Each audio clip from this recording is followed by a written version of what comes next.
नमस्कार, आपका स्वागत है। हमारे YouTube चैनल में तो आज हम भगत सिंह के बारे में बात करने वाले हैं। भगत सिंह भारतीय स्वतंत्रता संग्राम के एक प्रमुख क्रांतिकारी नेता थे, जिन्होंने अपने साहस, बलिदान और आदर्शों से भारतीय युवाओं को प्रेरित किया।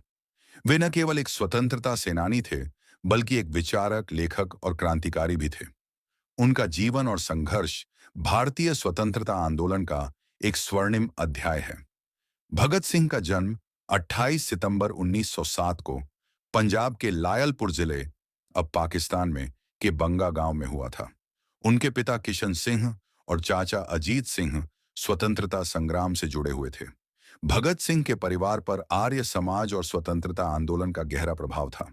उनकी मां विद्यावती धर्मपरायण और साहसी महिला थीं, जिन्होंने भगत सिंह को सच्चाई और न्याय के रास्ते पर चलने की प्रेरणा दी। भगत सिंह ने अपनी प्राथमिक शिक्षा गांव के स्कूल में पूरी की। छोटी उम्र से ही उन्होंने ब्रिटिश शासन की अन्यायपूर्ण नीतियों को समझा और उनके खिलाफ आवाज उठाने का संकल्प लिया। जलियांवाला बाग हत्याकांड 1919 ने उनके मन को गहराई से झकझोर दिया और यह घटना उनके जीवन का एक निर्णायक मोड़ साबित हुई। 1920 के दशक में भगत सिंह ने महात्मा गांधी के असहयोग आंदोलन से प्रेरित होकर स्वतंत्रता संग्राम में भाग लिया। हालांकि जब गांधी जी ने 1922 में चौरी चौरा कांड के बाद आंदोलन वापस लिया, तो भगत सिंह ने अहिंसक तरीकों की बजाय क्रांतिकारी रास्ते को अपनाने का निश्चय किया। वे हिंदुस्तान रिपब्लिकन एसोसिएशन (HRA) के सदस्य बने, जो बाद में Hindustan socialist Republican association (HSRA) में बदल गया। इस संगठन का उद्देश्य ब्रिटिश साम्राज्य को समाप्त करना और भारत में समाजवादी व्यवस्था की स्थापना करना था। 1928 में साइमन कमीशन के विरोध के दौरान लाला लाजपत राय पर पुलिस ने लाठीचार्ज किया, जिससे उनकी मृत्यु हो गई। यह घटना भगत सिंह के लिए असहनीय थी। उन्होंने अपने साथी राजगुरु सुखदेव और चंद्रशेखर आजाद के साथ मिलकर पुलिस अधिकारी जॉन सॉन्डर्स की हत्या कर इस अन्याय का बदला लिया। 8 अप्रैल 1929 को भगत सिंह और बटुकेश्वर दत्त ने दिल्ली की केंद्रीय विधानसभा में बम फेंका। इस घटना का उद्देश्य किसी को नुकसान पहुंचाना नहीं था, बल्कि ब्रिटिश सरकार को यह संदेश देना था कि भारतीय युवा अन्याय के खिलाफ चुप नहीं रहेंगे।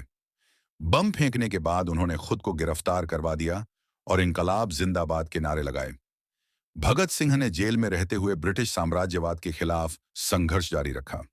उन्होंने जेल में अन्य कैदियों के साथ समान व्यवहार और राजनीतिक कैदियों को विशेष अधिकार देने की मांग करते हुए भूख हड़ताल की। उनकी भूख हड़ताल 116 दिनों तक चली, जो अद्वितीय साहस और दृढ़ संकल्प का प्रतीक है।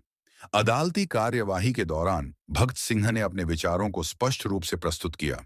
उन्होंने कहा, बहरों को सुनाने के लिए एक धमाके की आवश्यकता होती है। उनके विचार समाजवाद, स्वतंत्रता और समानता पर आधारित थे।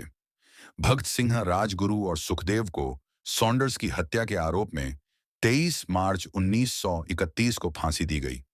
फांसी से पहले भी भगत सिंह पूरी तरह निडर और प्रेरित थे। उन्होंने कहा था, आप मेरे शरीर को नष्ट कर सकते हैं, लेकिन मेरे विचार हमेशा जीवित रहेंगे। भगत सिंह केवल क्रांतिकारी ही नहीं थे, बल्कि एक महान विचारक और लेखक भी थे। उन्होंने कई लेख लिखे, जिनमें उन्होंने साम्राज्यवाद, समाजवाद और क्रांति पर अपने विचार व्यक्त किए।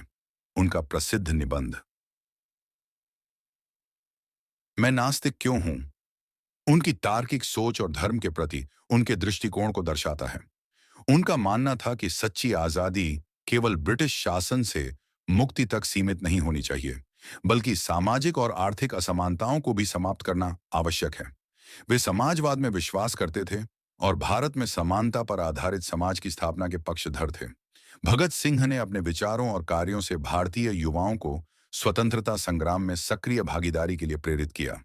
उनके बलिदान ने पूरे देश में क्रांति की भावना जागृत की। उनका नारा, इनकलाब जिंदाबाद, आज भी हर भारतीय के दिल में जोश भरता है। उनके विचार और आदर्श आज भी प्रासंगिक हैं। उन्होंने जिस साहस और आत्मविश्वास के साथ अपनी लड़ाई लड़ी, वह भारतीय स्वतंत्रता संग्राम का प्रेरणादायक अध्याय है। भगत सिंह न केवल भारत के स्वतंत्रता संग्राम के नायक थे, बल्कि वे एक ऐसे विचारक भी थे जिन्होंने अपने समाज और देश को जागरूक किया। उनकी शहादत भारतीय इतिहास का एक अमूल्य अध्याय है। उनकी विचारधारा त्याग और देशभक्ति हमेशा भारतीय युवाओं को प्रेरित करती रहेगी। भगत सिंह ने अपने जीवन को देश की आजादी के लिए समर्पित कर दिया। उनका बलिदान हमें यह सिखाता है कि सच्ची स्वतंत्रता केवल संघर्ष और त्याग के माध्यम से ही प्राप्त हो सकती है। ऐसे महान लोगों का हमारे देश में जरूरत है। धन्यवाद।